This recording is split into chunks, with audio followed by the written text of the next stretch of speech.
Baik, Assalamualaikum warahmatullahi wabarakatuh. Selamat pagi, perkenalkan nama saya Riki dengan NIM 110/462 2023.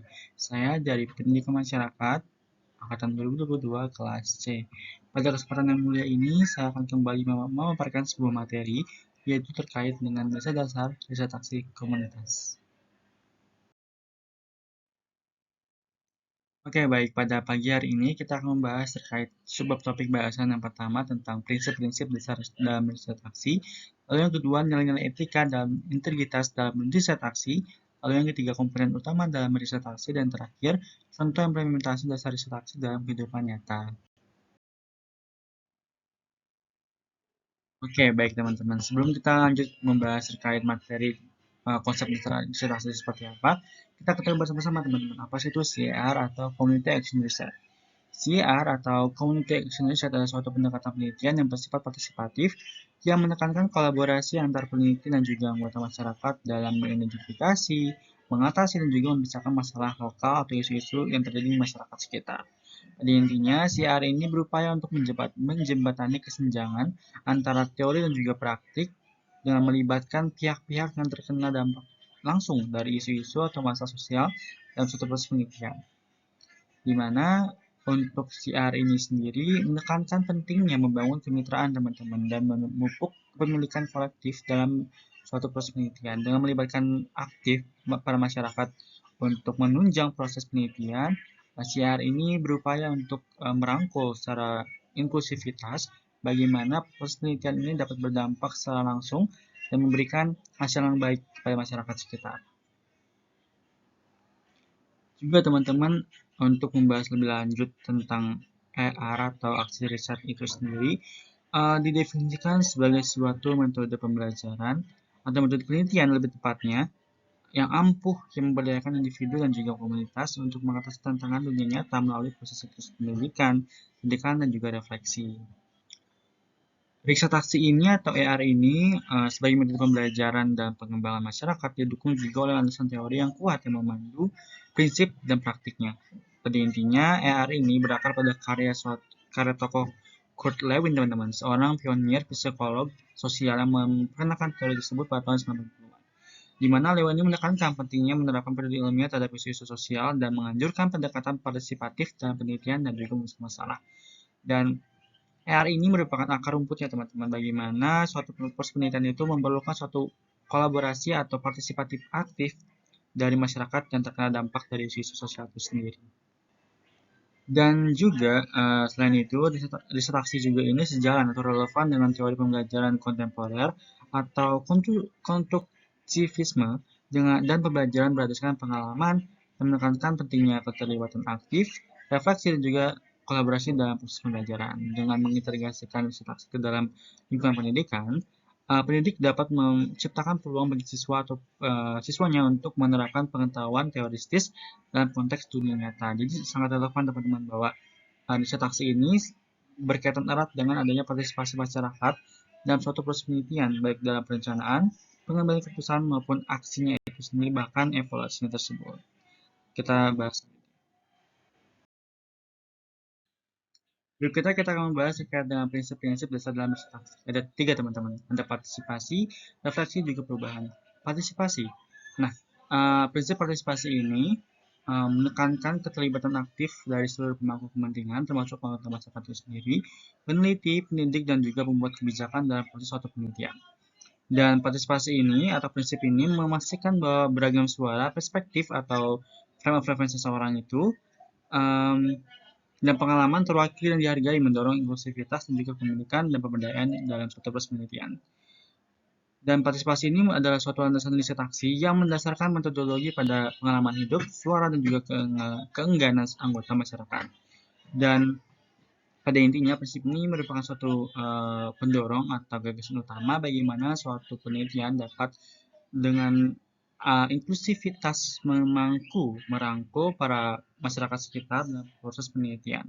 Dan partisipasi ini sangat penting dan menjadi suatu tolak ukur bagaimana suatu penelitian itu dapat berhasil, terutama dalam IR itu sendiri. Nah, lalu yang kedua ada prinsip refleksi. Di mana prinsip refleksi ini lebih menekankan pentingnya pemeriksaan diri yang kritis, dialog, dan juga pembelajaran selama proses penelitian.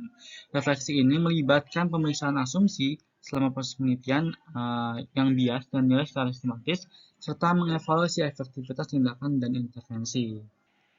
Dan prinsip refleksi ini merupakan suatu elemen penting dalam berinteraksi komunitas yang berfungsi sebagai katalis untuk berpikir kritis, kesadaran diri, dan juga pembelajaran berkelanjutan. Dan lebih jauh lagi dibahas bahwa refleksi ini berfungsi sebagai jembatan antara tindakan individu dan juga kolektif, memfasilitasi dialog, kolaborasi, dan juga pembuatan makna bersama dalam komunitas.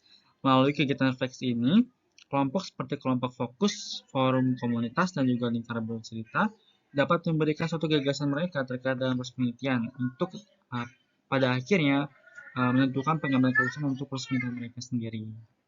Lalu yang ketiga ada prinsip aksi perubahan, di mana tujuan akhir dari AR atau riset aksi itu sendiri adalah mengkatalisasi perubahan transformatif pada tingkat individu, organisasi, dan juga masyarakat itu sendiri. Perubahan dalam AR itu bukan hanya perbaikan bertahap atau intervensi dangkal saja, namun memerlukan perubahan dasar dalam hubungan kekuasaan, sistem, dan juga terstruktur tentunya. Sekali lagi ditekankan bahwa perubahan itu adalah tujuan akhir dan kekuatan pendorong di balik riset aksi itu sendiri yang memberikan metodologi, tujuan, dan relevansi untuk mencapai tujuan yaitu perubahan secara transformatif dan juga berkelanjutan. Lalu berikutnya ada nilai-nilai etika dan integritas dalam riset aksi komunitas. Yang pertama ada nilai keadilan. Keadilan adalah suatu nilai etika dasar dalam riset aksi yang menekankan keadilan, kesetaraan, dan penghormatan terhadap hak asasi manusia atau asumsi-asumsi pendapat-pendapat dari masyarakat sekitar ditampung dan dilibatkan dalam proses penelitian secara adil. Lalu yang kedua ada nilai kesetaraan, di mana nilai kesetaraan ini adalah nilai etika inti lainnya dalam AR yang menekankan pentingnya memperlakukan semua individu dengan bermartabat, hormat, dan juga adil. Dan nilai kesetaraan ini sangat penting dijunjung tinggi dalam satu proses penelitian AR itu sendiri untuk mencapai kesetaraan, tidak ada ketimpangan, dan masyarakat dirangkul secara aktif dalam menentukan tujuan proses penelitian untuk mereka.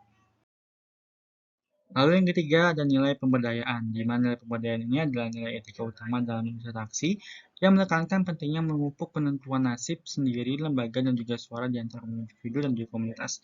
Pada intinya, nilai pemberdayaan ini sangat penting dilakukan dan sangat dijunjung tinggi untuk mencapai tujuan dari pemberdayaan atau proses penelitian itu sendiri untuk perubahan masyarakat dalam taraf hidup yang lebih baik lagi. Berikutnya, komponen utama dalam riset aksi. Yang pertama, ada identifikasi kebutuhan belajar dan pengembangan L&D, di mana identifikasi kebutuhan ini merupakan langkah pertama yang sangat penting dalam komponen utama penelitian aksi, yang meletakkan dasar bagi intervensi yang ditargetkan dan perubahan yang berarti dalam masyarakat. Lalu yang kedua ada perencanaan, di mana komponen utama perencanaan ini berdasar dari penelitian aksi yang memberikan peta jalan bagi para praktisi untuk melaksanakan intervensi dan juga mencapai hasil yang diinginkan dalam masyarakat. Di mana dengan mendefinisikan tujuan yang spesifik, terukur dan dapat dicapai, relevan dan juga terikat waktu atau SMART, para praktisi diharapkan dapat memperjelas hasil dan menentukan tolak ukur tercapaian tujuan itu sendiri. Lalu yang ketiga ada pengumpulan data dan analisis. Ini merupakan fungsi utama sebagai tulang punggung pengambilan keputusan dan perencanaan intervensi berbasis bukti dalam lingkungan pendidikan masyarakat. Di mana satu aspek pentingnya dalam pengambilan data adalah penggunaan metode penelitian yang beragam untuk menangkap data kualitatif maupun kualitatif sehingga memberikan pemahaman komprehensif tentang permasalahan yang ada. Lalu yang keempat ada aksi, adalah komponen penting dalam penelitian aksi, mewakili tahap transformatif di mana para praktisi menerjemahkan temuan penelitian menjadi intervensi dan inisiatif nyata dalam masyarakat. Lalu yang terakhir refleksi, yaitu landasan penelitian aksi yang berfungsi sebagai jembatan penting antara aksi dan juga pembelajaran dalam lingkungan masyarakat dan memberikan suatu hasil kritis dalam hasil proses penelitian itu sendiri.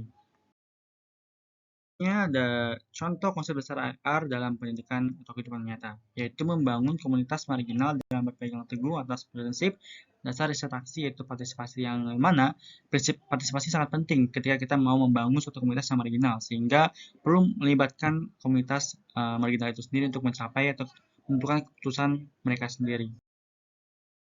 Sekian dari saya, kurang lebih mohon maaf. Wassalamualaikum warahmatullahi wabarakatuh.